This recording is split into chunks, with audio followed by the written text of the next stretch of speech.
Afternoon. हाँ ma'am, maximally question तो यहाँ पे कवर हो रहे हैं, 16-17 है और भी क्वेश्चन हो जाएंगे। बट मेरा ये कहना है कि कोई भी हमारा जो प्रोजेक्ट होता है इन फ्यूचर में, कभी भी दो प्रोजेक्ट कभी भी सेम नहीं होते हैं। तो हमें इस प्लेटफॉर्म के थ्रू कोई ऐसा मतलब एक हेल्प मिलेगी क्या, कि हम उसको कैसे सॉल्व करें? हर प्रोजेक्ट में कोई ना So कोई प्रॉब्लम आती है। very true. So guys, chalo, instead of writing the question, I'll quickly answer that for you because I think that's again very important. It's not just A plus B plus C question. So please understand something. ये बंद करती हूँ, हाँ. So the question that Kush is asking, and rightfully so, and so I'm so happy you've realized this, Kush, is every project that comes is going to be a different project in itself. Okay. I have never seen कि मतलब एक मैंने कोई format बनाया और वैसे के वैसे कॉपी पेस्ट करके मैं काम कर पाई, ऐसे लाइफ में अब तक नहीं हुआ. हर जगह कुछ ना कुछ चेंजेस आ रहे हैं, कुछ ना कुछ नया चैलेंज आ रहा है. So how do we deal with it? So सबसे पहले, जैसे आज हम लोग अपना इंजीनियरिंग या आर्किटेक्चर का काम कर रहे हैं, कुछ every architectural project is a new project for you, yes. Right? Every architectural project you have to start collecting raw data again, getting your new yes. consultants on board again, so on and so forth. That's exactly how valuation is going to happen. और इस चीज के लिए that's why जो मैं आज बोल रही हूँ आपको बार बार कि and I get where you're coming from. Push, hold on a moment, okay? I could see that on your face. Just 2 minutes रुक जा. So सबसे पहले ये याद रखना, there is no one formula which is going to fit everywhere. ये तो पहले क्लियर कर लो दिमाग में. Okay, every project is going to be a new project. Second, unless you don't understand the basics of what is a valuation, why a valuation, what is the purpose of a valuation, जब तक आपको context clear नहीं होता ना, आप content का कुछ कर ही नहीं पाओगे. Okay, so your context about what is valuation has to be very very clear, and we are going to attempt to answer that today. All right, and once you know the basics, इसलिए मैंने क्या कहा, 8, 9, 10 का maths, 8, 9, 10 का economics, 8, 9, 10 का civics मेरे लिए enough है, और उसका साइंस.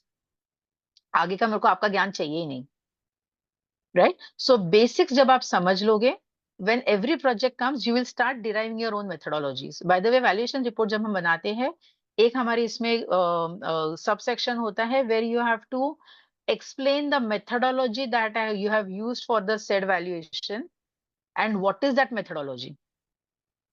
उसका पूरा डिस्क्रिप्शन लिखना पड़ता है. Okay, and you have to justify why you chose this and why not the other. इसलिए now you understand when I'm saying कि only 5% is your technicals, बाकी is all of this. Alright, having said that, जो आपका आज WhatsApp group बना है, that group is going to be there forever. Alright, the thing which I love about IIV is one, usually most of us we end up being in that group for a long time, most of the faculty also. But होता ये है, हम लोग जब हर महीने में इतना कर रहे हैं ना, तो हमारा खुद का वो बहुत ज्यादा ग्रुप हो रहा है. So after certain time period, I personally leave the groups. I'll be honest to you. But if you have any kind of a question, वो 1-1.5 साल में है ना, आपको एक थोड़ा hands on आ जाता है. दूसरा, you will create your own mentors for yourself. अब जैसे जब मैंने कहा कि आज जब 5,000 करोड़ का कोई बात भी कर रहा है, तो यार over a period of time I have built up my credibility to an extent where market में ऐसे जो सीनियर वैल्यूज है ना, उनसे मैं बात कर सकती हूँ. But that does not happen randomly, right? Because उनका भी अपना अपना बिजनेस चल रहा है. आप उनको फोन करके एबीसीडी पूछोगे तो दिल भी लेके यार ये खुद कर लो ना. But when you and even when we reach out to our mentors, वो लोग पता है क्या कराते हैं? आज भी मेरे को आंसर वे मिलता है. पूछे काम करो, write a note about your question and send me the word file. Yes. तो बात नहीं करते वो, write your question, send me the word file and I will answer you on that.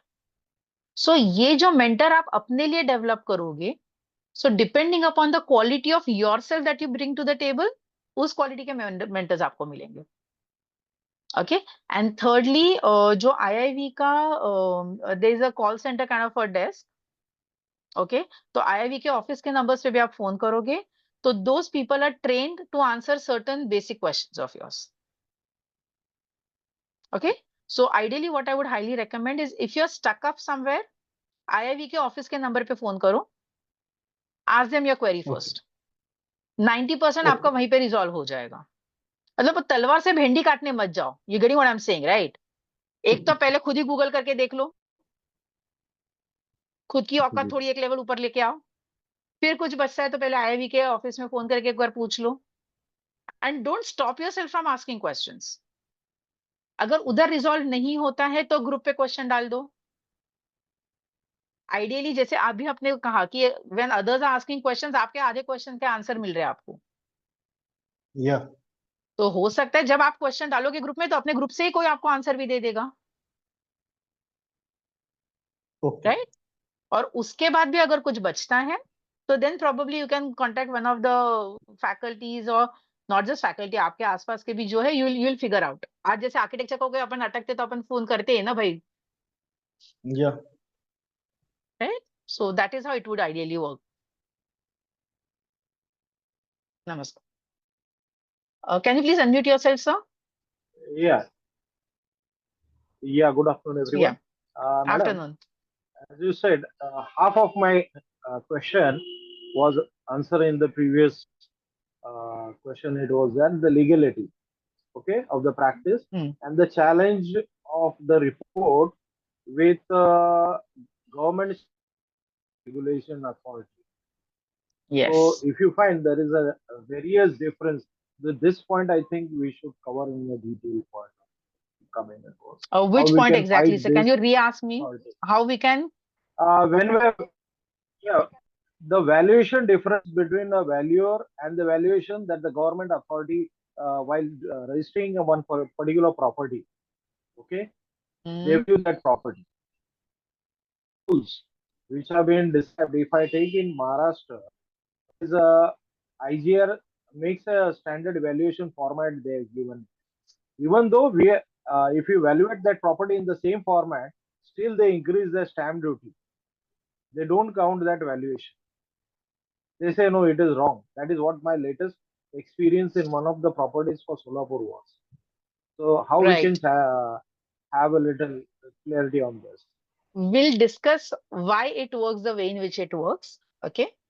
And that will give you a lot of answers, sir. Okay. Yeah, yeah. So everybody understood the question that sir was asking, because it's a Yeah. very valid question. The question Nilesh sir is asking is, आपके यहाँ पे भी wherever you are, you might see, हम लोग जब भी किसी property का कोई भी ट्रांजैक्शन करते हैं, we go to the sub registrar's office to register that document, right? And when we go there, वो लोग हमको क्या बोलते हैं? स्टैम्प ड्यूटी भरो. और स्टैम्प ड्यूटी कैसे कैलकुलेट होता है? Based on the value of the property that is exchanging hands. बराबर है. अब इस स्टैम्प ड्यूटी भरने के लिए जो वैल्यूएशन का उनका प्रोसेस है सब रजिस्ट्रार का, they follow a certain process, versus which when you and I do actual valuations on the field, the values that we come up with, even if we follow the same process, may be different. And that's what sir is asking. तो उसमें कई बार होता है कि यार मेरे को दिख रहा है ऑन द फील्ड, अगर मैं एक एग्जांपल किसी फ्लैट के मकान का अगर कोई वैल्यूएशन करूं, हो सकता है मेरे हिसाब से the value will come only 1 crore. But जो सब रजिस्ट्रार का जो भी उसका फॉर्मेट है, वो जहां से उसका रेकनर वैल्यू उठा रहा है, जो भी हो रहा है, वो he is coming up with a value of 1.5 crore.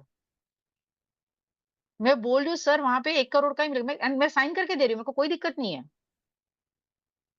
But जब आप वहां पे रजिस्ट्रेशन के लिए जाओगे, वो जब स्टैम्प ड्यूटी का वैल्यू निकालेगा, वो उसका जो मेथोडोलॉजी है उसी से निकालेगा.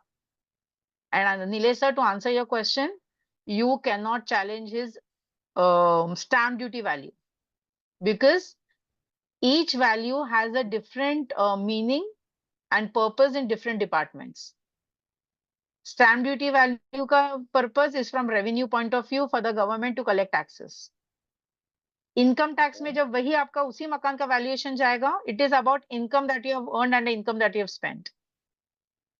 वही जब आप वीजा के लिए जाते हो, फ्लैट वही है, मकान वही है. वीजा वाले को क्या देखना है कि भैया तू देश छोड़ के भाग रही है कि तेरा कुछ है यहाँ पे जिसके लिए तू वापस भी आएगी. या यार अगर मैं जैसे इंडियन बच्चे को अगर कोई यूएस में ले भी रहा है, तो भैया वो यूएस में आके हमारे ऊपर बोझा बनने वाला है कि उसके माँ बाप है पीछे जो उसको खाने पीने का पैसा भिजवा सकते हैं, वो बच्चे को वापस लेके जा सकते हैं, उतनी औकात है उनकी? That is the purpose of visa value. So you get what I am saying? मकान वही है. अगर कल बैंक में लोन लेने को जा रही हूं मैं, और अगर मॉर्गेज रख रही हूँ, मकान वही है, but the purpose of valuation has changed, the way of looking at the value is different. Alright. So that was a brief answer for you. Yes. But having said that, guys, please remember, जो आपका stamp duty का value वो लोग निकालते हैं, कभी भी पानी में रह के मगरमच्छ से लड़ने का नहीं. ओके. अगर सब रजिस्ट्रार बोलता है वैल्यू इतना है, मेरे बाप उतना ही है, मेरे को तेरे से लड़ने का नहीं. एंड अगर आपको फिर भी कोई पूछता है कि अरे नहीं पूछा, लेकिन वहां का वैल्यूएशन रिपोर्ट निकाल के दे, अपने हिसाब से वैल्यूएशन रिपोर्ट निकालो, उसमें लिखो it is as per fair market value of the current given conditions in the market, and obviously you have to justify why it is not 1.5 crore and why it is 1 crore. That is where your justification will come. But वो report का आगे उसको क्या करना है आपका लेना देना नहीं है. Okay. But you should be able to defend, because there are times when मैंने खुद वैल्यूएशंस दिया है जहां पे गवर्नमेंट रेट के हिसाब से वो लैंड का valuation was coming to be 5.5 crore, and I have given a valuation report of around 2.5 crores. Okay. And I can justify that valuation of mine. कोई प्रॉब्लम नहीं है. बट वो लड़ने को जाने का जो काम है वो मेरा नहीं है. वो सीए को मैं रिपोर्ट दे देती हूँ, भैया सीए तू जाने, कंपनी सेक्रेटरी जाने और गवर्नमेंट जाने. कल आप मेरे को मेरा रिपोर्ट डिफेंड करने को बोलो, मैं आके डिफेंड करूंगी. बट किसी को ये मत बोलना मेरा रिपोर्ट लेके जा फिर देख तेरा कैसा स्टैम्प ड्यूटी कम आता है. भैया मेरे को नहीं पता क्या आता है. Okay. So never play that game.